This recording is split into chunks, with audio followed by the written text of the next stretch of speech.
warahmatullahi wabarakatuh. Alhamdulillahirabbil alamin, dalam keadaan sehat Ustazah. Alhamdulillah. Mbak Olin Alhamdulillah. sehat ya? Alhamdulillah. Sedikit flu Ustazah, mudah-mudahan. Alhamdulillah. Mudah-mudahan sehat Amin. semua yang sedang Amin. sakit diberikan kesembuhan, insya Allah. Amin ya Allah Ustazah, terima kasih doanya. Insya Allah Iwan dan Awat selama kurang lebih 90 menit ke depan tema yang akan diangkat Ustazah adalah nasihat sahabat Utsman bin Affan radhiyallahu an. Tafadhol Ustazah, dimulai. Ya, terima kasih jazakumullah khairan katsiro. Bismillahirrahmanirrahim. Assalamualaikum warahmatullahi wabarakatuh. Waalaikumsalam. Alhamdulillah wassalatu wassalamu ala Rasulillah wala haula wala quwata illa billah. Allahumma inna nas'aluka ridhoka wal jannah wa na'udzubika min sakhatika wan nar. Alhamdulillah kita bertemu kembali di hari Jumat ini, di hari-hari yang dimuliakan Allah, yang dicintai Allah, awal bulan Dzulhijjah. Mudah-mudahan semua aktivitas kita mendapatkan ridho Allah, cintanya, rahmat dan kasih sayangnya insya Allah. Yang sedang sakit kita doakan biar segera disembuhkan oleh Allah penyakitnya. Jemaah haji yang sekarang berada di Tanah Suci, mudah-mudahan menjadi haji yang mabrur. Amin. Yang belum, mudah-mudahan Allah segera panggil. Karena berangkat haji itu adalah panggilan, ya, jadi tamu Allah. Semoga dimudahkan oleh Allah, dilimpahkan rezeki, diberikan kesehatan insya Allah. Amin. Amin. Ya Rabbal Alamin. Hari ini kita bahas tentang nasihat sahabat Utsman bin Affan radhiyallahu anhu. Kita tahu beliau itu adalah seorang sahabat Nabi yang luar biasa, menantu Nabi juga, dan nasihat beliau ini ditulis, dikumpulkan oleh Syekh Imam Nawawi ya di Nasoihul Ibab.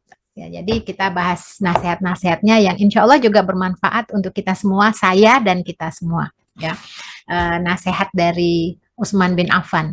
Ada beberapa nasihatnya yang menjadi, insya Allah kita bisa menjadi acuan ya, karena yang beliau sampaikan itu sebenarnya inti dari ajaran Islam juga yang beliau dapatkan, beliau serap dari ajaran Rasulullah Shallallahu Alaihi Wasallam. Ya, yang pertama nasihat beliau ini untuk kita semua yang sebenarnya juga saripati dari ajaran Islam itu sendiri ya, yaitu mestinya seorang mukmin itu khawatir, takut mestinya ya terhadap hal-hal yang akan disampaikan oleh Utsman bin Affan ini. Yang pertama adalah min qibalillah ayyakhudha minhul iman. Mestinya seorang mukmin itu, kata beliau, di dunia ini mestinya tuh khawatir, takut ketika Allah mencabut ajalnya pada saat sakratul maut, itu Allah cabut imannya. Artinya mestinya kita khawatir, yang kita khawatirkan itu adalah nanti meninggalnya itu dalam keadaan iman atau tidak ya. Tuh itu. Jadi itu yang beliau nasihatkan kepada kita semua. Jadi bukan takut atau khawatir terhadap perdagangan rezeki yang tidak kita dapatkan ya, atau hal-hal yang bersifat duniawi. Mestinya yang paling utama dan pertama yang ditakuti, yang dikhawatirkan bagi seorang mukmin adalah ketika Allah mencabut ajal kita, nyawa kita, itu Allah cabut imannya pada saat sakratul maut. Jadi khawatirlah pada saat Allah memanggil kita dalam keadaan nanti su'ul khotimah, na'udzubillah min dzalik. Itulah sebabnya kita berharap kepada Allah agar iman itu akan terus berada pada diri kita, sehingga saat kita meninggalkan dunia ini, kita dalam kondisi beriman kepada Allah, dalam keadaan husnul khotimah. Jadi ini yang mesti dikhawatirkan oleh orang beriman, kata beliau. Jadi khawatir nih, kira-kira nih kita meninggal ini nanti masih ada iman nggak ya? Karena memang ini masalah hidayah. Kita tahu ya yang namanya maut atau kematian itu kan dicabutnya ruh dari jasad kita. Ya, kita ini, diri kita ini kan antara fisik dan ruh ya. Itu ketika ruhnya diambil, terpisah, itu jasad kita jadi bangkai. Yang ada ini adalah ruh. Ruh inilah yang nantinya akan menghadap Allah ya. Nah, kondisi yang dikhawatirkan tuh pada saat sakratul maut. Apakah kita nantinya akan menghadap Allah dalam keadaan husnul khotimah atau tidaknya? Ya, karena kondisi sakratul maut itu kondisi yang ya mempertaruhkan keimanan ya. Kondisi di mana terhentinya pernafasan kita, kondisi di mana kita tidak menyadari lagi apa yang kita lakukan, itu kondisi detik-detik yang luar biasa penentu tuh ya. luar biasa ya. Jadi itu yang mestinya kita khawatirkan, kita takutkan. Takutlah terhadap itu. Nah, kalau memang itu kita khawatirkan ketika kondisi dalam sakratul maut, khawatir Allah mengambil, memalingkan kita, mencabut keimanan kita, rugi sekali. Ya Allah, kan ada beberapa riwayat ya, ketika ada seseorang yang sejengkal lagi mau masuk ke dalam surga, takdir menentukan dia tuh jadi ahlun nar. Ini kan masalah hidayah, ya. Makanya kita tidak bisa menjamin diri kita, walaupun saat ini ya dengan semangatnya kita beribadah, semangat kita mengikuti kajian, menjalankan perintah Allah, tapi siapa yang bisa menjamin kalau kita itu nantinya diwafatkan Allah dalam kondisi husnul khotimah, nggak ada jaminan. Nah, ini yang kita khawatirkan. Makanya kita berharap mudah-mudahan keimanan ini terus berada pada diri kita sampai detik penghabisan nyawa kita, sampai Allah memanggil kita. Ini semuanya hidayah, bimbingan Allah, ya. Kita tidak tahu akhir dari kehidupan kita. Bisa jadi seorang pendosa yang mungkin dilihat amalnya sekarang itu naudzubillah min zalik, mungkin orang mengatakan itu ahlun nar. Siapa yang bisa menyangka, menduga ketika dia meninggal dalam kondisi sakratul maut, ya, artinya sebelum dia meninggal itu Allah berikan dia hidayah ketika dia meninggal dalam kondisi husnul khotimah, ada yang tahu kan? Nah, inilah hidayah, inilah yang kita khawatirkan, inilah yang harus ditakutkan, kata Utsman bin Affan radhiyallahu anhu. Mestinya kita khawatir, orang beriman itu khawatir, takut nanti kalau meninggal itu dalam kondisi su'ul khotimah, dalam kondisi sakratul maut Allah cabut keimanannya. Nah, inilah hidayah, kita tidak tahu seperti apa nantinya, maka kita berharap mendapatkan hidayah dari Allah.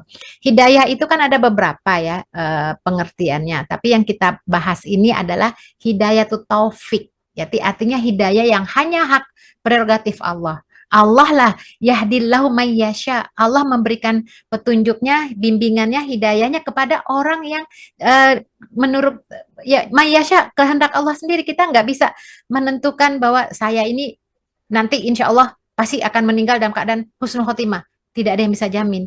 Nah, itulah sebabnya kita minta terus kepada Allah bimbingannya, hidayahnya. Kita ingin Allah terus menjaga kita, mencintai keimanan dalam hati kita. Kita ingin nantinya ketika berpisah dengan antara ruh dan jasad kita, itu Allah tetapkan iman dalam dada kita, sehingga kita mendapatkan husnul khotimah. Ya, itulah sebabnya kita hikmahnya ya, barangkali kenapa kita selalu baca Al-Fatihah dalam setiap rokaat kita ya, sholat kita. Kan di situ ada permintaan ya kepada Allah, ihdinas siratal mustaqim. Tunjukilah kami jalan yang lurus, berilah kami hidayah, tunjuki kami jalan yang lurus. Ini sebagian orang-orang yang non-muslim yang nggak paham itu menjadikan ayat ini sebagai apa ya, justifikasi mereka, umat Islam tidak berada dalam petunjuk katanya. Buktinya apa? Itu minta-minta hidayah terus. Itu mereka nggak paham. Mereka nggak paham sebenarnya maksud ihdinas siratal mustaqim. Minta kita dibimbing Allah ke jalan yang lurus. Karena kita tidak tahu nanti akhir hidup kita itu seperti apa.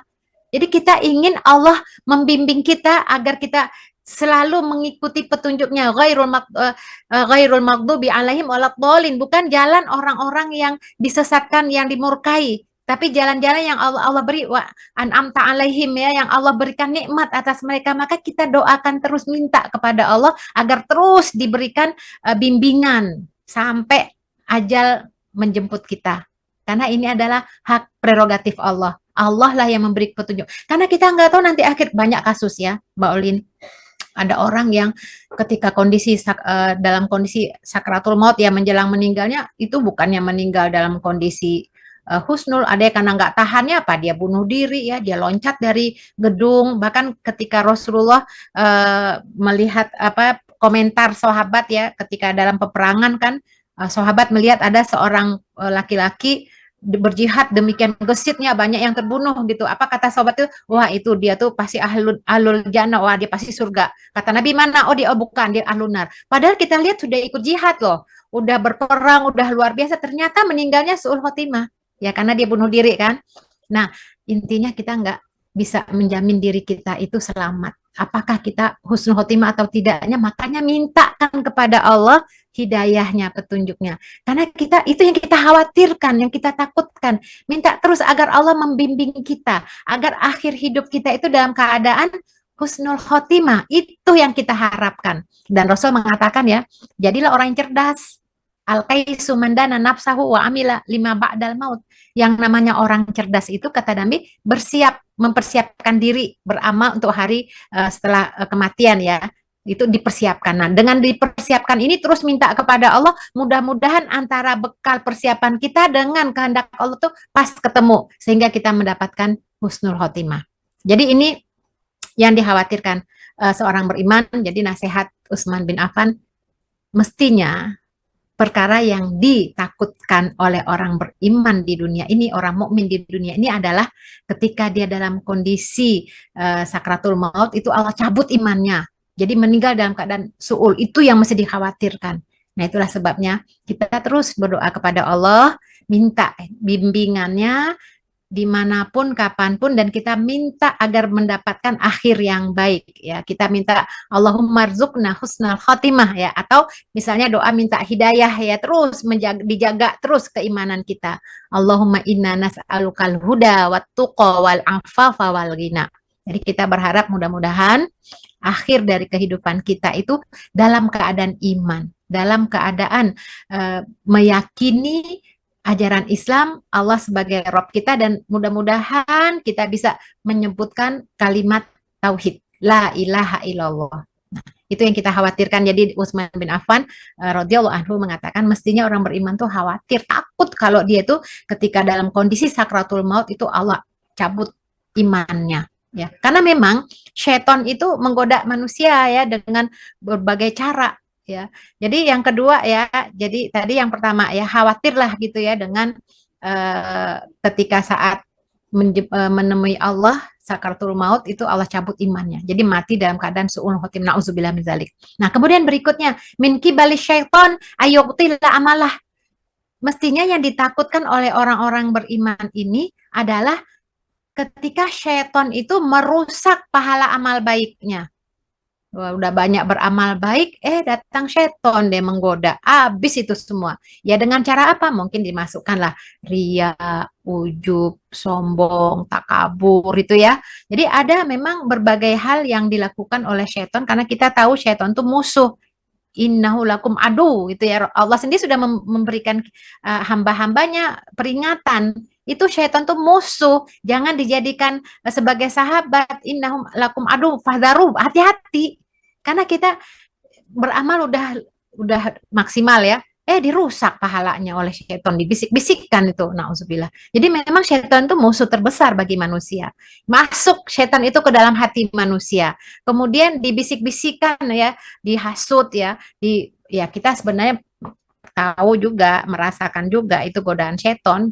Pasti kita sudah memahami dan merasakan. Contoh aja misalnya ya, bangun malam hari misal jam 3.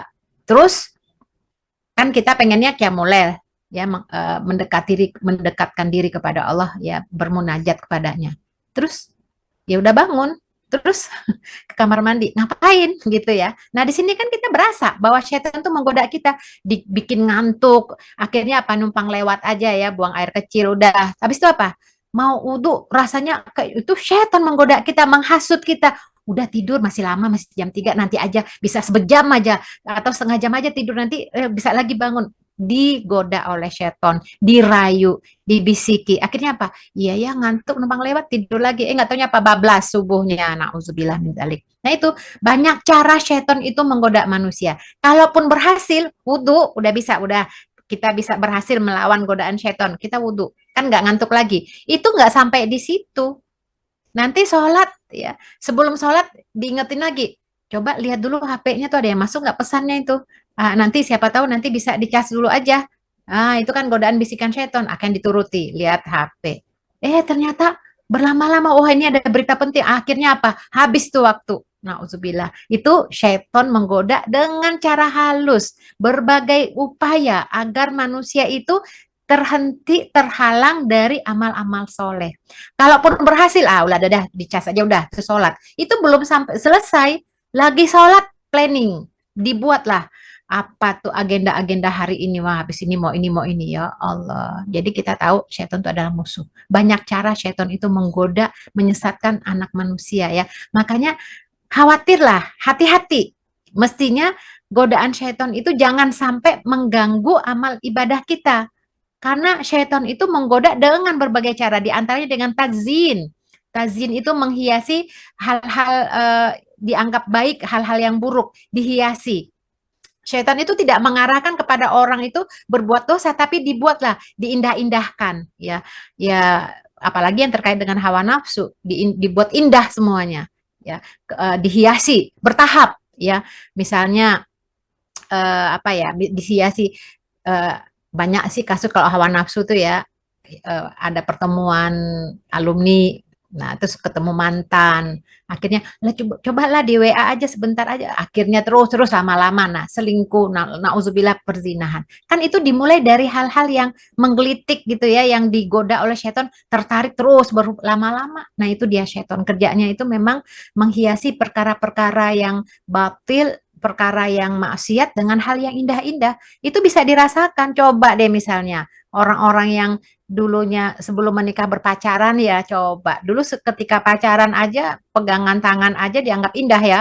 Melihat fotonya kayak gimana, udah nikah biasa aja tuh. Itulah setan. Kalau yang halal-halal tuh nggak tertarik, tapi justru yang haram itu jadi tantangan. Betapa banyak hasutan setan, godaan setan itu menghancurkan sebuah istana rumah tangga yang sudah dibangun dari awal hanya karena apa? Karena tazin, dibuat indah-indah ya, akhirnya apa? Menghancurkan rumah yang dibangun dari awal, sementara rumah bangunan yang baru itu belum tentu juga bisa dibangun ya. Nah, ini dia setan membuat talbis, menipu ya, menipu pikiran manusia dengan meyakinkan bahwa larangan yang sebenar itu boleh kok, nggak ada masalah ya, itu alah cuma sedikit, misalnya pinjaman ya, pinjol apa, itu semuanya godaan setan. Amalan-amalan kita itu yang kita sudah bangun kemudian diruntuhkan, itulah setan. Makanya hati-hati, itu bahaya. Khawatirlah kalian dengan godaan setan. Setan tuh menghasut umat manusia, mereka musuh.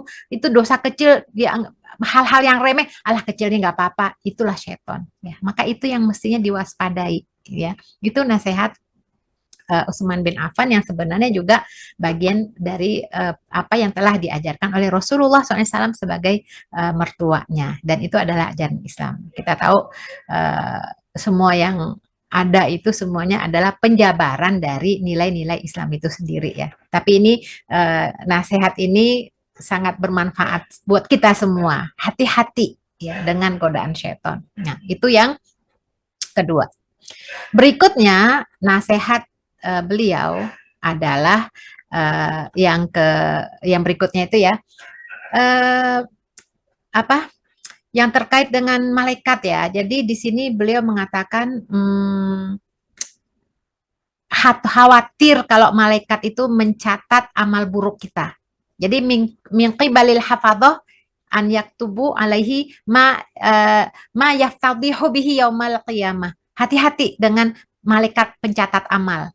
Jadi jangan sampai kita lengah, lalai, semuanya tuh dicatat oleh malaikat. Mestinya orang beriman, orang mukmin itu takut kepada malaikat yang nanti mencatat amalan perbuatan kita tuh amalan yang sangat memalukan, yang mungkin manusia tidak tahu kita berbuat maksiat. Tapi kan malaikat, Allah kan tahu, malaikat kan mencatat. Nanti semuanya akan diungkapkan semuanya di hari kiamat. Makanya Rasulullah menyebutkan ya, malu di dunia itu lebih ringan daripada malu nanti di akhirat. Makanya mayal fidu min qaulin illa ladaihi raqibun atid. Semua yang keluar dari lisan kita, apapun yang kita lakukan itu tercatat semuanya. Ada malaikat yang mencatatnya. Maka dalam tafsir ya Dr. Wahbah Zuhaili itu mengatakan bahwa Allah itu telah mengetahui segala sesuatu yang ada di hati manusia, itu kan Allah Maha tahu ya. Semua yang ada pada diri kita, dalam lubuk hati kita yang paling dalam itu Allah Maha tahu. Tapi Allah menugaskan malaikat untuk mencatat dan mengawasi semua perbuatan manusia. Jadi nanti ada bukti ya, nanti di yaumil akhir kan kita akan dihisap ya. Di yaumil akhir nanti kita akan mempertanggungjawabkan semua yang telah kita lakukan di dunia ini. Nah, kita diberikan catatan.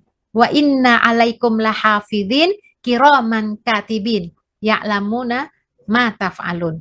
Ya, nanti bagi kamu tuh ada malaikat yang mengawasi perbuatanmu, yang mengawasi perilakumu, pekerjaanmu, yang mulia di sisi Allah dan dia mencatat perbuatanmu. Mereka mengetahui apa yang kamu kerjakan. Jadi semuanya ada di samping kita ya. Pokoknya semua apa yang kita lakukan, yang kita ucapkan, semua itu akan tercatat.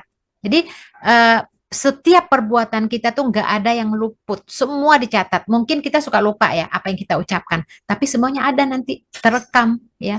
Jadi jelas semua perbuatan itu ada semuanya ya. Semua tuh nanti akan ditunjukkan sebagai bukti ini loh seorang hamba manusia yang ketika hidupnya itu melakukan ini, apa yang dia lakukan, apa yang dia ucapkan, tercatat rapi nanti dalam catatan di hari kiamat. Mau yang kecil, mau yang besar, mau yang jahat, mau yang buruk, mau apapun semuanya itu tercatat di dalam kitab yang dicatat oleh malaikat. Masya Allah, ya Allah.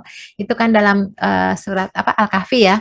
Wa wudi'al kitabu fatarol mujrimina musyfiqina mimma fihi wa yaquluna ya wailatana ma li hadzal kitab la yughadiru saghiratan wala kabiratan illa ahsaha wa wajadu ma amilu hadira wala yadhlimu rabbuka ahada. Subhanallah.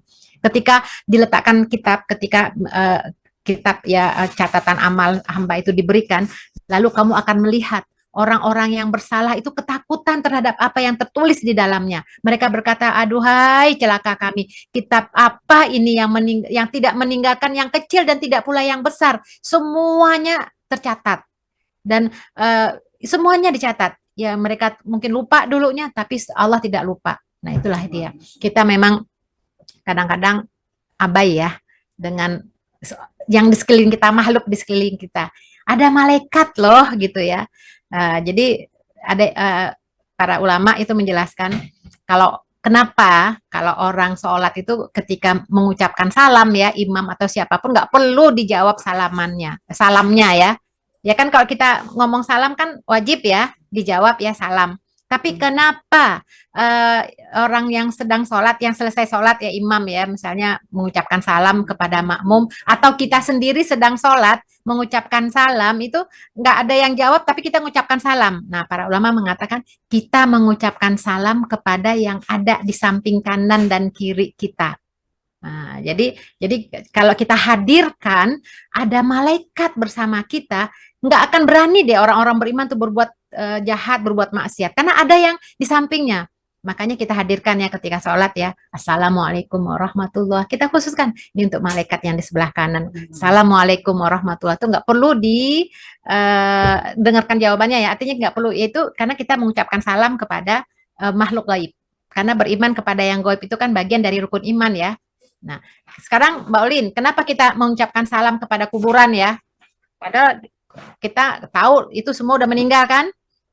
Ya kan ucapan salam kepada penghuni kubur kan Assalamualaikum ya ahlat diyar minal mu'minin wal muslimin wa inna insyaallah bikum lahikun nas'alullahu lana walakumul afiyah kan begitu ya. Assalamualaikum. Kum itu kan kamu ya. Kita ucapkan salam kepada penghuni kubur. Memang penghuni kubur jawab. Jawab nggak Mbak? Bisa jadi jawab, cuman kita nggak dengar. Makanya salam tuh ada 3 kan, salam yang wajib dijawab, salam yang tidak perlu mendengarkan, salam yang pertama salam yang wajib dijawab, salam yang tidak perlu dijawab, salam yang tidak perlu mendengar jawabannya. Nah, kalau salam yang tidak perlu dijawab itu salam tadi terhadap sholat ya, terhadap malaikat sebelah kanan kiri kita. Salam yang tidak perlu mendengarkan jawabannya. Salam yang tidak perlu mendengarkan jawabannya itu adalah salam yang diucapkan kepada penghuni kubur. Itu nggak perlu didengar jawabannya karena di sana beda alam kan. Alam dunia dengan alam akhirat. Itu nggak ini berbeda di situ. Ya mungkin kita melihat kuburan, ketika kita melihat kuburan, itu kan seperti ya itu batu nisan, sejauh mata memandang ya kuburan, lubang-lubang itu mayat itu ditanam di situ, dikuburkan di situ kan ya. Padahal kalau di alam barzah karena kita beda alam, itu bisa seperti raudhah min riyadil jannah, taman-taman surga. Bisa juga seperti lubang neraka. Bisa sejauh mata memandang tergantung amal apa yang dilakukan oleh orang yang telah meninggal itu semasa hidupnya. Karena kan beda alam. Nah, jadi kalau dalam kitab At-Tazkirahnya Imam Qurtubi itu ya, Itu sebagian ulama menyebutkan itu penghuni kubur itu juga tahu mendengar keluarganya datang. Tuh ini keluargamu tuh kita didoakan itu teman-temannya kan mereka sedang menunggu ya. Kalau orang-orang yang beriman itu di alam kubur kan nunggu sampai hari kiamat. Ya, mereka kan tidak disiksa kubur ya. Nah, kalau orang pendurhaka pendosa kan memang ya alam barzah, alam kubur itu kan ada siksa kubur kan. Nah, itu mereka ketika ada yang berziarah apa ke makam ya mengunjunginya kan nanti mendoakan. Senang tuh akan kebagian doa. Akan ngucapin salam. Ya kan kita nggak perlu mendengarkan jawaban salamnya karena kita beda alam. Tapi tetap mengucapkan salam ya. Nah, jadi sekali lagi yang ingin saya sampaikan dari nasihat sahabat Utsman bin Affan ini, takutlah mestinya orang beriman itu terhadap malaikat pencatat amal. Ya kan semuanya dicatat, semua ma yalfidzu min qailin illa ladai raqibun atid. Hati-hati. Kita mungkin dulu suka ngomong tapi nggak ingat lagi, tapi semua tercatat. Bagaimana kata-kata kita yang sangat pedih, yang sangat tajam kepada orang tua kita kan dicatat itu terhadap siapapun yang mungkin gibah yang kita lakukan, fitnah, kemudian yang dilakukan oleh orang-orang yang adu domba dan auzubillah minzalik, semuanya ada. Nah ini takutlah terhadap itu. Ya. Mudah-mudahan kita bisa menjaga lisan kita, menjaga paling tidak dalam sebuah riwayat dikatakan malaikat yang pencatat amal itu jangan catat dulu, tunggu, kasih waktu dia. Siapa tahu dia bertobat. Masya Allah. Jadi nggak langsung dicatat tuh, tunggu bertobat. Jadi makanya sunnah kita membaca doa kafarot itu ya, majelis itu yang subhanakallahumma itu bisa jadi pada saat kita bertemu apa tuh ada hal-hal yang menyebabkan kita berdosa. Nah, ketika kita ucapkan itu habis semua, nggak jadi dicatat ya. Jadi mudah-mudahan catatan amal kita tuh penuh dengan kebaikan-kebaikan semua insya Allah. Amin ya robbal alamin. Kemudian nasihat berikutnya lagi sahabat Utsman bin Affan radhiyallahu anhu mengatakan mingki bali malikil maut ayakhudahu fi ghaflatin baktah. Mestinya orang beriman itu takut, khawatir malaikat maut itu mencabut nyawanya ketika lalai pada Allah. Tadi kalau yang pertama itu kan khawatir nanti ketika sakratul maut itu imannya dicabut Allah ya. Imannya nggak ada iman lagi kan, makanya ada orang yang meninggal dalam keadaan apa? Ada orang yang keimanan itu udah nggak ada lagi ya, meninggalnya bunuh diri. Nah itu kan khawatir iman dicabut. Nah kalau yang ini khawatir ketika malaikat mencabut nyawa kita itu kita dalam kondisi lalai. Lalai itu ya tidak ingat kepada Allah ya. Makanya beberapa kasus terjadi bagaimana orang-orang yang suul khotimah itu ketika malaikat mencabut nyawanya itu tiba-tiba ya dan mungkin dalam kondisi hobinya apa? Hobinya nonton TV, pegang HP, ya Allah, meninggal dalam keadaan apalagi yang ditonton itu nauzubillah pornografi, jantungan nauzubillah min zalik ya. Atau ada orang yang meninggal di atas perut pelacur, astagfirullahaladzim, meninggal dalam keadaan minum-minum mabuk, nauzubillah min zalik ya. Nah kalau yang tadi yang pertama itu kan khawatir ketika Allah mencabut nyawa kita tuh iman kita diam. Jadi bisa jadi dia tuh bukanlah pendosa ahli maksiat, tapi memang imannya udah nggak ada lagi dicabut. Wah Allah, itu yang kita nggak inginkan ya Mbak ya, meninggal dalam keadaan ya. Kalau ini malaikat ya, malaikat itu ketika mencabut nyawa kita itu kitanya dalam kondisi ghaflah, lalai. Nauzubillah min dzalik. Ya Allah, kita maunya mah yang ini ya. Nah, yang benar-benar dalam kondisi beriman. Nah, kalau yang pertama tadi pembahasan nasihat Utsman bin Affan radhiyallahu anhu itu ya bisa jadi ketika ditalkinkan la ilaha illallah itu berhentinya sampai la ilaha aja.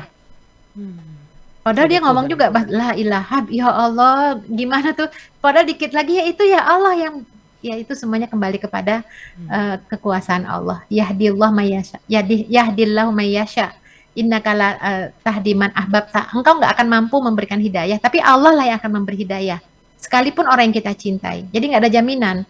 Kayak misalnya gini, ketika Ahmad bin Hambal itu dalam kondisi sakarat meninggal sakit ya, kan ditalkinkan oleh anaknya Abdullah. Disuruh mengucapkan la ilaha illallah, itu kan bagian dari sunnah ya Mbak ya, mengucapkan katakan mentalkinkan. Itu jawaban dari ayahnya yang kita tahu Imam Ahmad bin Hambal itu luar biasa ya keimanannya, seorang ulama yang zuhud, masya Allah keilmuan, pokoknya luar biasa. Itu mengatakan la tidak, tidak, ya Hmm. Allah. Itu udah habis itu pingsan. Waduh, ini anaknya sampai merasa ya Allah, ayahku nih, aduh ada rasa kayaknya gimana gitu ya. Ini diusahakan supaya bangun, apa alhamdulillah sadar ya. Terus akhirnya ditanya, penasaran kan anaknya, ayah tadi ditalkinkan kenapa menolak, kenapa mengatakan tidak, lah, apa kata Imam Ahmad bin Hambal, tadi waktu saya nggak dengar apa yang kamu ucapkan itu setan itu gigit ujung jariku di kaki ujung kakiku Hmm. sakit kan jangan gitu Masya Allah jadi bukan jangan terhadap talqin tadi tapi itulah setan dia akan menggoda manusia sampai penghabisan sampai ruh itu dicabut dari fisik kita jasad kita karena dia itu memang udah berjanji kan setan itu iblis itu akan menyesatkan manusia. Nah begitu juga nih tadi ya nasihat dari Utsman bin Affan, khawatirlah, takutlah orang-orang beriman itu ketika malaikat mencabut nyawa kita dalam keadaan lalai pada Allah. Ya, ketika kita dalam keadaan tidak ingat padanya, ya Allah, namanya ajal, Mbak. Jadi dalam hadis Tirmizi itu ada sebab kematian 99. Jadi sebab kematian itu ada 99 penyebab. Kalau semuanya meleset ya, artinya tidak kena, paling tidak akan bisa menghindar dari usia tua. Ya. Jadi kita ini sebenarnya diintai. Ada beberapa riwayat ya bahwa malaikat maut itu 70 kali mendatangi kita dalam sehari. Ya Allah, itu kalau dalam setiap menit berapa kali itu ya. Artinya kita ini nggak lepas meninggal itu bukan tidak sebab penyakit itu tidak selamanya. Betapa banyak orang yang sakit tapi masih sehat masih hidup aja sampai sekarang. Justru yang menunggui orang sakit itu kebanyakan juga dia dulu yang meninggal. Ya, ini ada teman dekat saya, Mbak. Ibunya sakit ya kan ada tua. Ya, dia kakak keluarganya itu nungguin ya di rumah sakit giliran. Nggak ada yang nyangka kalau yang meninggal kemudian lebih dulu itu kakaknya. Orang sehat-sehat aja kok selama ini. Ya, mungkin ininya jantung atau apalah. Ini kan ajal. Nah, kita nggak tahu kapan waktu kita akan menemui Allah. Kita kan tinggal menunggu, menanti ya. Maka khawatirlah, takutlah orang beriman itu kata Utsman bin Affan radhiyallahu anhu ketika saat malaikat Israel mencabut nyawanya itu dalam kondisi lalai. Ya Allah, mudah-mudahan Allah jaga kita, lindungi kita ya. Allahumma rzuqna husnul khotimah, Allahumma rzuqna husnul khotimah insyaallah bihaya Allah bi husnul khotimah. Baik Mbak, itu dulu ya. Baik, Masya Allah Iwan dan Hawa telah dikemukakan tadi, dipaparkan Ustazah Herini Amran mengenai nasihat-nasihat yang telah disampaikan oleh sahabat Utsman bin Affan radhiyallahu anhu. Akan dilanjutkan Iwan dan Hawa nanti pemaparannya, namun kami akan ambil jeda sedikit. Silakan sampaikan pertanyaan Iwan dan Hawa. Seperti biasa, nomor WhatsApp 08111999 720. Insya Allah akan dibahas saja tapi setelah nasyid berikut ini.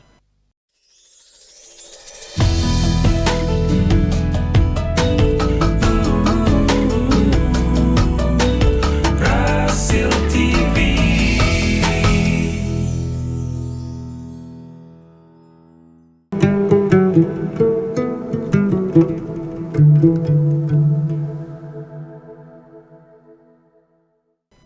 Radio Silaturahim juga Rasil Visual via Rasil TV. Ikhwan dan Akhwat saat ini menyimak Fikih Wanita bersama Ustazah Herlini Amran. Dan tema yang diangkat adalah nasihat-nasihat dari sahabat Utsman bin Affan radhiyallahu anhu. Sudah ada beberapa poin, kalau nggak salah saya catatnya ada sudah 4 yang dikemukakan Ustazah. Tafadhol saja dilanjutkan. Ya, berikutnya adalah min kibalid dunya yaktarrabiha wa tushgiluhu minal akhirah. Jadi sahabat Utsman bin Affan radhiyallahu anhu mengatakan, mestinya orang beriman itu takut pada kesenangan dunia yang menyibukkannya. Karena memang dunia itu kan menawarkan keindahan, kesenangan. Dunia itu kan membuat kita sibuk ya. Kita sehari-hari kan sibuk ya. Urusan-urusan dunia ya, urusan-urusan ya mencari nafkah ya, urusan-urusan kesibukan sehari-hari lah ya. Kadang-kadang mengenyampingkan urusan akhirat. Kadang-kadang karena kesibukan bekerja lupa sholat gitu ya. Bahkan ada seorang ibu tuh bertanya, boleh nggak saya menjamak sholat saya karena susah ngasih makan anak di ini pokoknya Masya Allah luar biasa ya hanya gara-gara ngasih makan susah kemudian bisa ya artinya memudah-mudahkan perkara sholat ya tunggu akhirnya lah kan sholat kan waktunya banyak kan gampang. Nah ini dia kita khawatir, kita takut kalau karena kesenangan atau kesibukan dunia ini kita lupa dengan akhirat kita, lupa dengan kewajiban kita, lupa akan halal dan haram. Yang penting eh, ya, lupa ada halal yang haram ya, apalagi sekarang ini banyak kali yang menggoda keluarga-keluarga tuh dengan pinjol ya, pinjaman online. Ya kan kita butuh ini ya, ini ada nih gampang ya, auzubillah dzalik ya. Padahal kita tahu yang berinteraksi dengan riba itu luar biasa dahsyatnya dosanya ya, hilangnya keberkahan. Waduh, gimana? Akhirnya kita tinggal evaluasi, kita nih mestinya mengevaluasi ya. Kenapa kondisi sekarang ini jadi begini? Mungkin terasa sulit, terasa agak sempit hidup ini. Coba lihat, adakah dosa dan kemaksiatan yang kita lakukan yang menyebabkan jauh kita dari rahmat Allah? Ya, rahmat Allah itu tidak akan diberikan pada orang yang, contohnya salah satu ya, memutuskan silaturahim. Ya, apalagi dosa-dosa yang lain, nauzubillah min dzalik ya. Nah, itulah. Jadi di sini bagaimana kita khawatir dengan kesenangan dunia ini menyebabkan kita melupakan akhirat. Jangankan kesenangan, kesibukan lah. Betapa kita lihat saudara-saudara kita ya, kesibukannya mencari rezeki, kesibukannya berdagang, kesibukannya berjualan, kesibukannya bekerja. Itu sampai-sampai itu lupa sholat. Ya, kita bisa saksikan aja nih hari Jumat nih. Ya, mayoritas kan kita tinggal, maksudnya di Indonesia ini kan mayoritas umat Islam. Coba perhatikan deh, yang bapak-bapak yang laki-laki itu, berapa persen mereka sholat di masjid tuh, yang semua, kalau yang masjidnya dekat dengan pasar, coba. Hanya karena kesibukan mencari rezeki atau mencari uang. Iya, kalau uangnya banyak, udah hidup susah, kemudian ya tidak ingat dengan ibadah, khawatirlah, takutlah. Ya Allah, tiba-tiba Allah mengambil kita, ya Allah. Mudah-mudahan Allah melindungi kita ya. Amin. Jangan sampai nauzubillah ya, udah hidup di dunia susah, diberikan Allah ujian cobaan, meninggalnya masuk neraka. Nauzubillah min dzalik ya Allah. Semoga Allah berikan hidayah buat kita semua, buat saudara-saudara kita kembali kepada Allah ya. Kita nih mau kemana? Fa'aina tadhabun? Mau kemana kita? Apa sih yang mau dicari nih di dunia ini? Apa kita bangga dengan jabatan, pangkat, gelar dan segala macamnya? Kemudian kalau udah jadi mau apa? Gitu ya, mau dibawa kemana? Tahu-tahu Allah ambil kita, cabut kita, nyawa kita, terus aina tadhabun. Jadi disinilah nasihat dari Utsman bin Affan ini sangat-sangat ya, bagi orang-orang yang beriman. Mudah-mudahan kita termasuk dari orang-orang yang beriman. Khawatir jangan sampai kesenangan dunia ini, kesibukan dunia ini, kalau dia memang mendapatkan apa yang dia inginkan di dunia ini, udah hidupnya susah, ujian bertubi-tubi, lupa lagi dengan akhirat. Nauzubillah min dzalik ya, mengenyampingkan urusan akhirat ya. Itu yang seharusnya kita takuti. Takut dengan dunia ini, kita lupa dengan tujuan akhir hidup kita. Itu yang berikutnya ya. Yang terakhir nih Mbak, yang terakhir, min kibali ahli iyal ayashtagila ya bihim fayusgilunahu an dzikrillah ya. Karena dia memang sibuk dengan keluarganya, pokoknya dengan apapun yang ada masalah keluarganya itu ya, sibuk mencari rezeki, atau pokoknya keluarganya, sibuk dengan keluarganya, sehingga dia lupa, sibuk, tidak ingat dengan zikrullah. Maksudnya apa ya? Karena urusan keluarga inilah menyebabkan dia sibuk ya, dia lupa mengingat Allah. Dia tidak taat kepada Allah, atau mungkin ketaatannya semakin berkurang ya, atau mungkin prioritasnya terhadap kewajibannya kepada Allah itu terabaikan. Yang dia inginkan, orientasi hidupnya itu adalah bagaimana mensejahterakan keluarganya. Atau mungkin sebaliknya ya, atau mungkin sebaliknya, ketika Allah uji dia dalam keluarga dan rumah tangga, menyebabkan dia jauh dari Allah. Ya, bahkan menyalah-nyalahkan Allah, tidak beriman kepada takdir, itu juga bahaya. Ya, pada hakikatnya kan hidup di dunia kan adalah cobaan ya. Linabluwakum ayyukum ahsanu amala. Allah itu kan menguji manusia. Hidup ini kan untuk ujian, untuk melihat mana di antara kita yang terbaik amalnya. Ya, banyak kasus dalam keluarga ya yang menyebabkan bukannya tambah dekat dengan Allah, tambah lagi parah dia dengan Allah, mencela takdir ya, tidak beriman kepada takdir, membanding-bandingkan dirinya dengan keluarganya dan keluarga yang lain. Kenapa sih jadi begini? Kenapa begini? Nauzubillah min dzalik. Ya, jadi mudah-mudahan dengan nasihat ini kita bisa merenung kembali, kita ini mau cari apa sih di dunia ini? Apa sih yang mau kita harapkan? Sejauh mana sih pangkat, gelar, semua jabatan yang kita kecantikan, keganteng mau sejauh mana sih di dunia? Lama-lama juga kembali kepada Allah. Yang dulunya kecil jadi besar-besar jadi tua ya apanya emang nggak ada yang abadi di dunia ini ya. Mudah-mudahan Allah meridhoi kita dalam setiap langkah perbuatan kita, ucapan kita, kita mawas diri, kita waskat ya, pengawasan melekat dari malaikat ya. Mudah-mudahan mampu menggiring kita sehingga ketika menjumpai Allah dalam keadaan husnul khotimah. Bihaya Allah, insya Allah bihusnil khotimah. Wallahu alam bishawab. Gitu Mbak. Baik, Masya Allah Iwan dan Ahwat, rampung sudah pemaparan Ustazah Herlini Amran perihal nasihat-nasihat yang disampaikan oleh sahabat Utsman bin Affan radhiyallahu anha. Sudah ada beberapa yang masuk Ustazah, kita akan langsung saja masuk ke sesi tanya dan jawab Ustazah ya. Dari hamba Allah Ustazah ini bertanya, Assalamualaikum warahmatullahi wabarakatuh Ustazah. Waalaikumsalam warahmatullahi wabarakatuh. Ustazah, usia saya 60 tahunan. 2 minggu belakangan ini ketika saya menyadari bahwa bisa saja sesaat lagi atau lebih dalam waktu dekat saya akan meninggal, tiba-tiba saja saya langsung panik. Bahkan tak jarang saya tidak bisa bernafas, seperti serangan panik begitu saja. Karena membayangkan nanti akan ada waktunya tiba-tiba saya akan diambil Allah dan tidak ada lagi di dunia ini. Yang saya ingin tanyakan Ustazah, kenapa saya mendapatkan serangan panik tersebut? Apakah itu merupakan akibat dari hal-hal yang tidak baik yang saya lakukan di masa lalu atau Allah tidak ridho dengan saya? Mohon petunjuk dan penenangnya Ustazah. Syukran. Serangan panik ya. Ini barangkali kalau dari sisi psikologi atau psikiater itu lebih paham ya, tapi paling tidak kita umat Muhammad SAW itu diberikan panduan ala bidzikrillahi tatmainnul qulub, bahwa dengan mengingat Allah hati akan tentram. Jadi kalau untuk kita khawatir, ya memang ada Mbak sahabat misalnya ketika diingatkan neraka atau pingsan ya, itu saking merasakan bagaimana dahsyatnya api neraka. Tapi sebenarnya kondisi-kondisi seperti ini ya Allah alam bisawab, mudah-mudahan karena keimanan ya, tapi paling tidak jangan sampai kita hanya memikirkan tapi dalam ibadah kita sehari-hari ada yang terlalaikan ya. Karena memang kita lihat banyak cerita-cerita Mbak ya, salafus soleh dulu, orang-orang sufi dulu ya, ketika baca ayat tentang azab neraka kemudian tiba-tiba pingsan. Apakah ini serangan panik atau tidak? Apakah karena tadaburnya Allah alam bisawab. Tapi paling tidak ketika kita memikirkan dahsyatnya hari akhirat ini, kita sudah meyakini selama ini apa yang kita lakukan itu tidak ada yang menyimpang ya.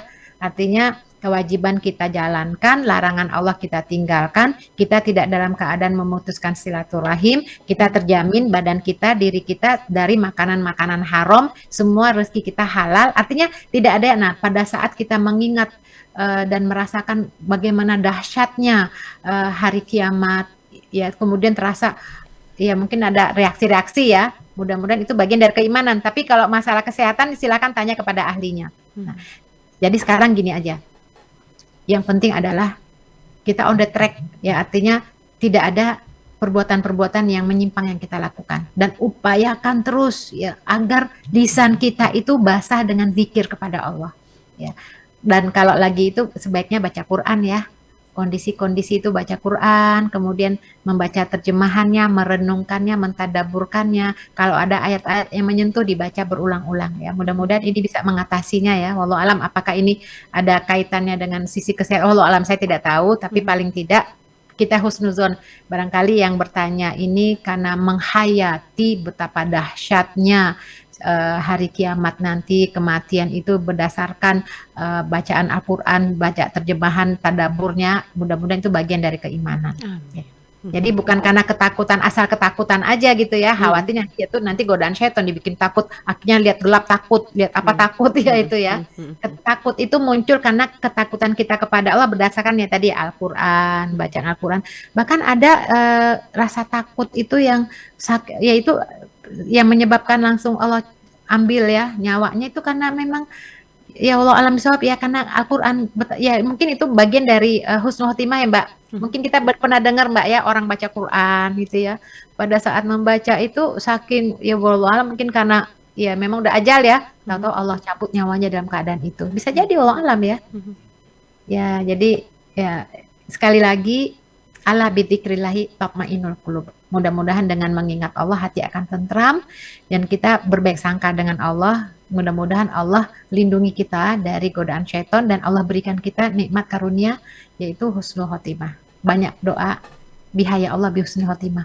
Bihaya Allah bihusnul khotimah. Semoga kita mendapatkan husnul khotimah insyaallah. Begitu, Mbak. Mhm. Amin. Ya, baik Bapak Ibu penanya, mudah-mudahan bisa diaplikasikan tentang tadi yang Ustazah sampaikan. Berprasangka baik juga tidak lepas dari zikir agar diberikan ketenangan. Saya akan lanjutkan ke penanya berikutnya dari ini, insya Allah Bu Hajah Ita Rosita bertanya. Assalamualaikum warahmatullahi wabarakatuh Ustazah. Waalaikumsalam warahmatullahi warahmatullahi wabarakatuh. wabarakatuh. Saya selalu mengucapkan salam untuk almarhum Ananda saya begitu sampai di makamnya. Selain salam secara umum untuk ahli kubur, apakah salam saya itu juga dijawab anak saya, Ustazah? Kalau dijawab, saya senang. Karena hanya itu komunikasi saya dengan almarhum anak saya. Saya monitor ini Ustazah dari Mekah Al-Mukarramah. Masya Masya Allah. Allah.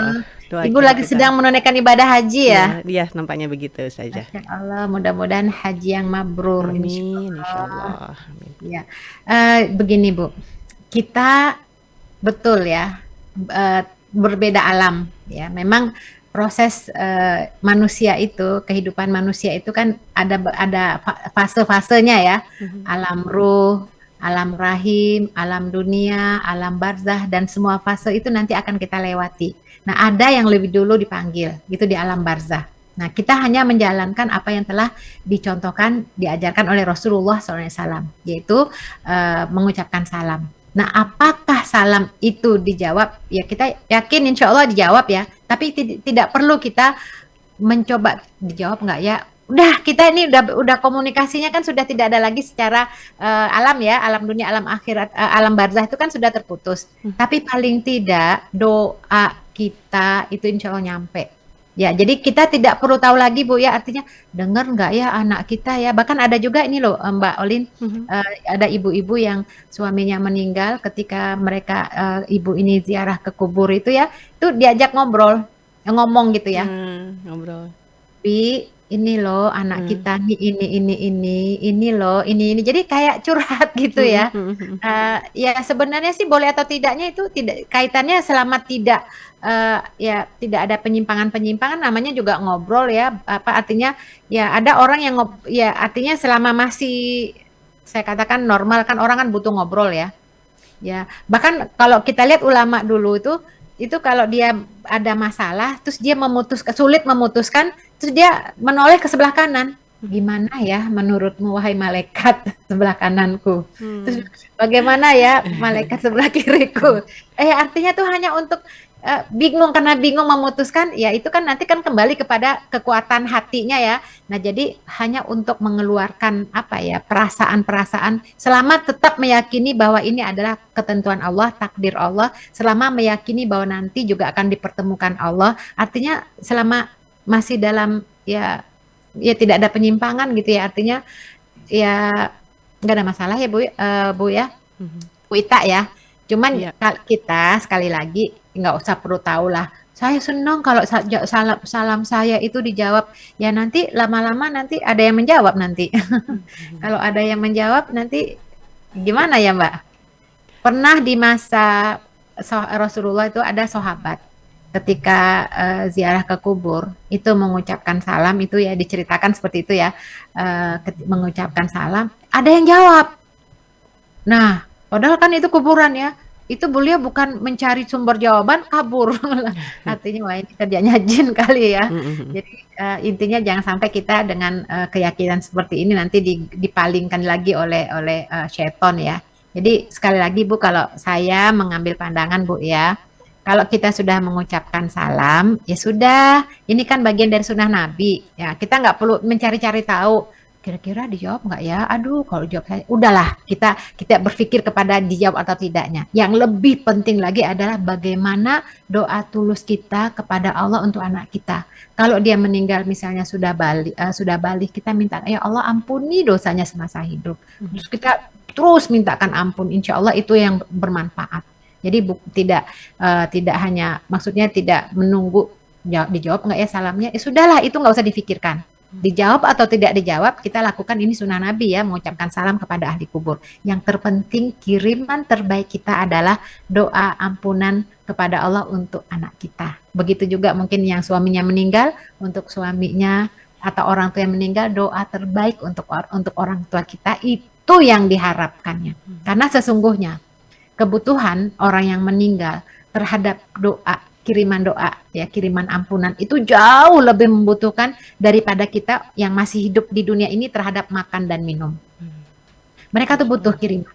Mereka butuh ya dari orang-orang yang ahli warisnya, anak-anaknya itu mereka butuh. Mereka nggak ada kesempatan lagi. Kan sudah meninggal, sudah di alam barzah. Mereka kan tinggal nunggu hari kiamat. Tapi kan ini masih ada yang hidup di dunia, masih ada anaknya, masih ada istrinya, suaminya, masih ada keturunannya. Mereka kirimkan semua itu akan bermanfaat untuk mereka. Itu yang mereka butuhkan, ya. Jadi sekali lagi nggak perlu inilah Bu ya, artinya dijawab, aduh saya senang. Udahlah, yang penting kita mendoakannya ya, mengucapkan salam ketika ziarah. Jadi kalau kita analogikan begini Mbak Olin, kita kan disunahkan ya bersolawat kepada Nabi kita ya, apalagi hari Jumat. Inna sholatukum ma'rudoh ya, sholawatmu itu disampaikan. Bahkan man sholla alaihi sholatan wahidatan shollallahu asyara marot. Barang siapa yang bersolat kepadaku sekali, nanti Allah balas tuh 10 kali. Nah kan kita kan gimana ya Allah nggak balasnya kayak gimana ya? Kan nggak itu yang kita pikirkan. Yang kita jadikan amal kita ini adalah sholawat aja kepada Nabi. Terus di hari Jumat ini. Sallallahu ala Muhammad. Ya artinya banyak-banyak aja sholawat.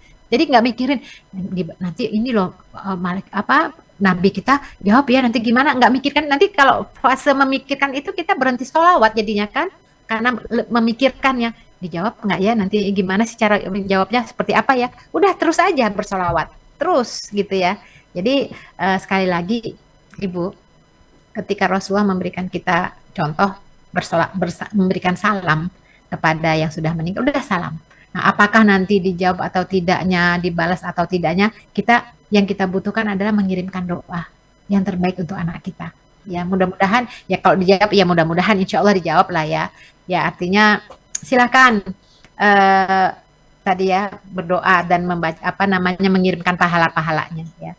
Dan ini Mbak Olin, apakah penghuni kubur itu bisa mendengarkan apa yang kita sampaikan tadi, kayak komunikasi tadi ya, ibu ini kepada suaminya ngomong gitu ya, menceritakan kondisi anaknya, anak kita sudah sarjana Bapak Pak, itu ngomong gitu ya ketika kuburan, semua diceritakan.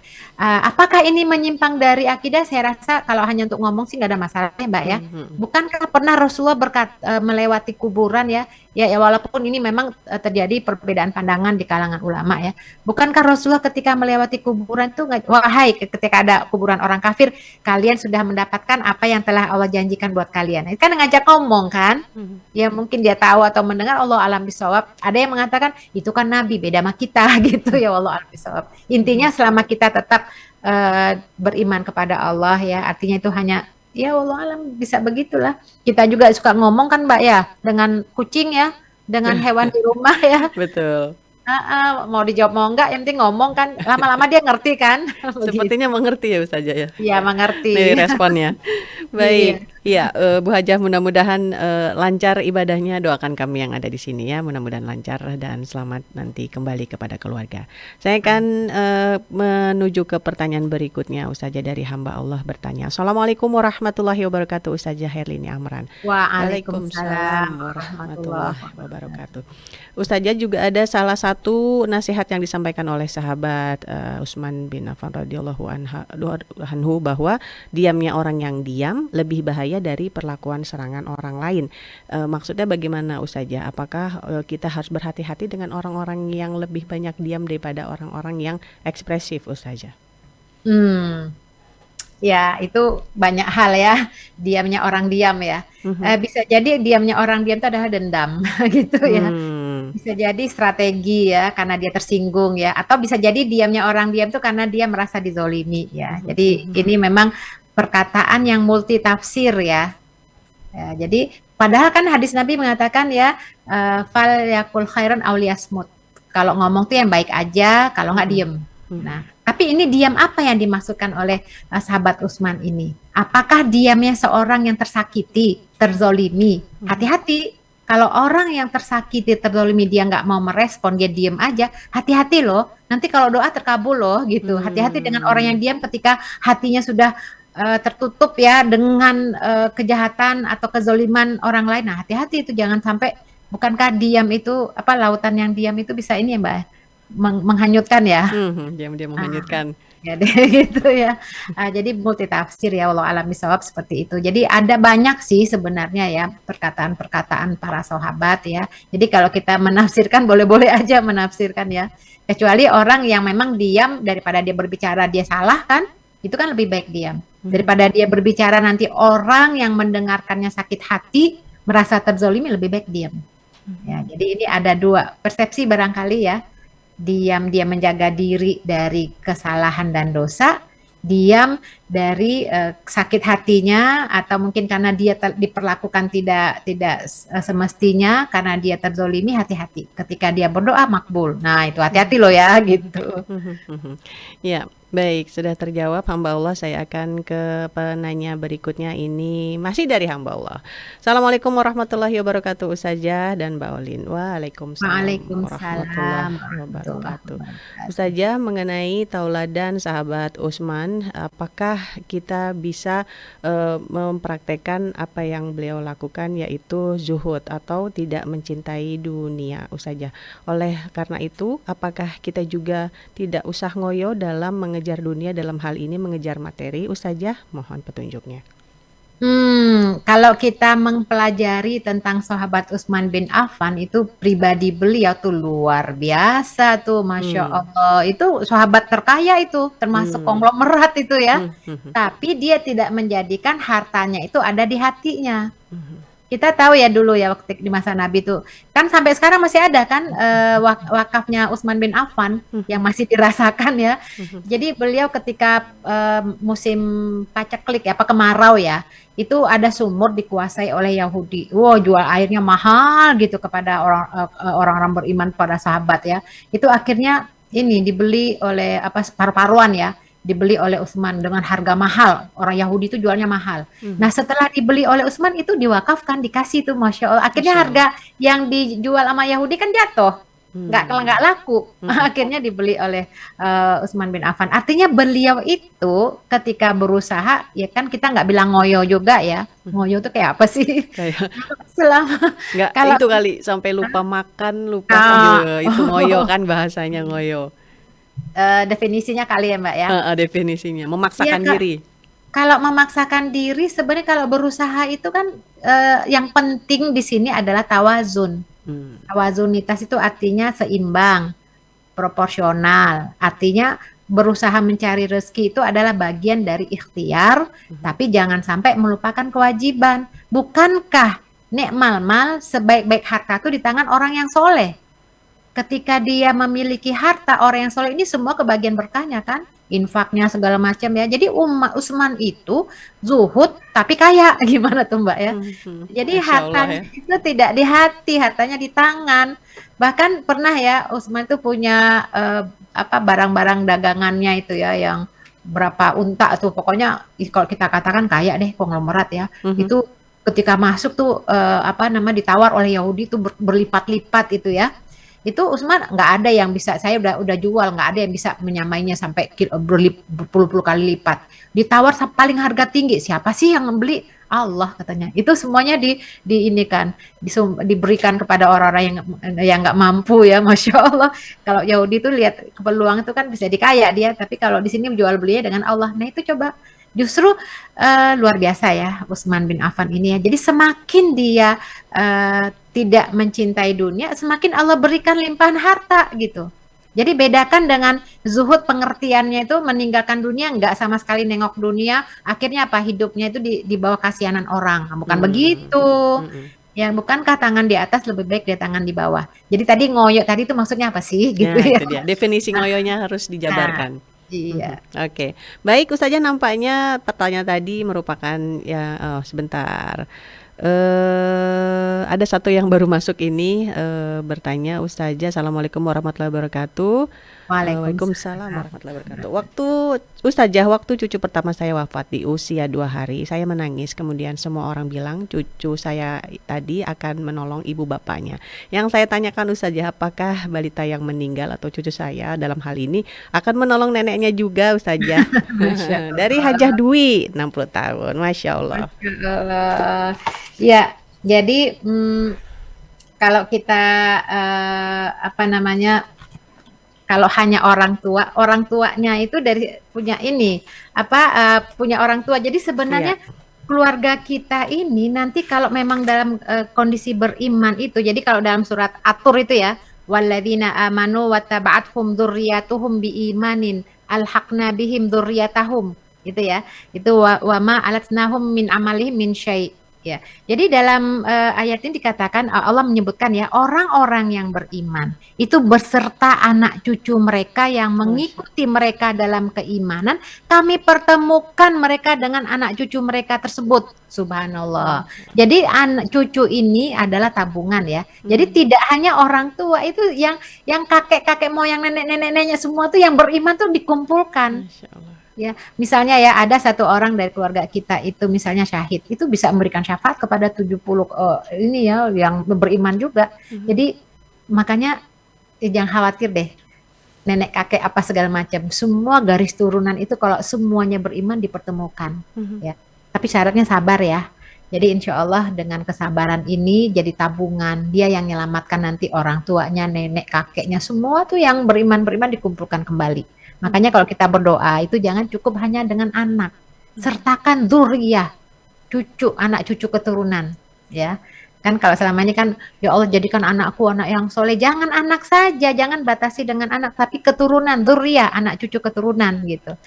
Ya kan kalau yang didoakan hanya anak-anaknya dong, nanti cucunya gimana? Betul. Mhm. Dzurriyyah ya, anak dan apa dzurriyyah kan Rabbana hablana min azwajina wa dzurriyyatina, itu dzurriyyah keturunan. Mhm. Insya Allah ibu jangan khawatir, ini cucu insya Allah nanti akan dapat jadi apa penolong juga nenek kakeknya juga insya Allah. Amin, ya Allah. Baik, sudah tenang ya Ibu Hajah Dwi dengan jawaban Ustazah.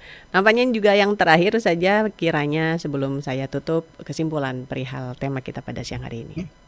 Pendengar yang dirahmati Allah, semua yang kita lakukan di dunia ini telah diberikan rambu-rambu oleh Allah bahwa kita hanya sementara. Fa'ina tadhabun. Kemana kita mau pergi? Kemana kita akan kembali kalau bukan kepada Allah? Mudah-mudahan apapun yang telah Allah berikan kepada kita diarahkan melalui Al-Quran dan Sunnah Nabi, kita dapat lakukan semua. Dan sahabat Ibnu Mas'ud pernah berdoa dengan doa, Allahumma inni as'aluka imanan la yartadda wa na'iman la yanfadu wa mirafaqata Muhammadin sallallahu alaihi wasallam fi a'lal jannah al-khuldi. Ya Allah, sesungguhnya aku mohon kepadamu keimanan yang tidak tergoyahkan, kenikmatan yang tak berkesudahan, kebahagiaan hati yang tiada terputus, dan kenikmatan bersama dengan Nabi Muhammad SAW dalam surga yang paling tinggi dan abadi. Mudah-mudahan kita bersama dengan para sahabat Rasulullah, semua sahabat-sahabat kita dikumpulkan paling tidak bertetangga dengan Nabi kita Muhammad Masya Allah. SAW. Aku lu qauli hadza astaghfirullahi wa lakum. Assalamualaikum warahmatullahi wabarakatuh. Waalaikumsalam warahmatullahi wabarakatuh. Ikhwan dan akhwat yang dirahmati Allah Subhanahu wa taala, telah kita dengarkan pemaparan Ustazah perihal kata-kata ataupun pesan-pesan yang telah disampaikan oleh sahabat Utsman bin Affan radhiyallahu anhu. Mudah-mudahan menginspirasi kita, menjadi panduan kita untuk menjalani kehidupan ini untuk yang lebih baik ke depannya.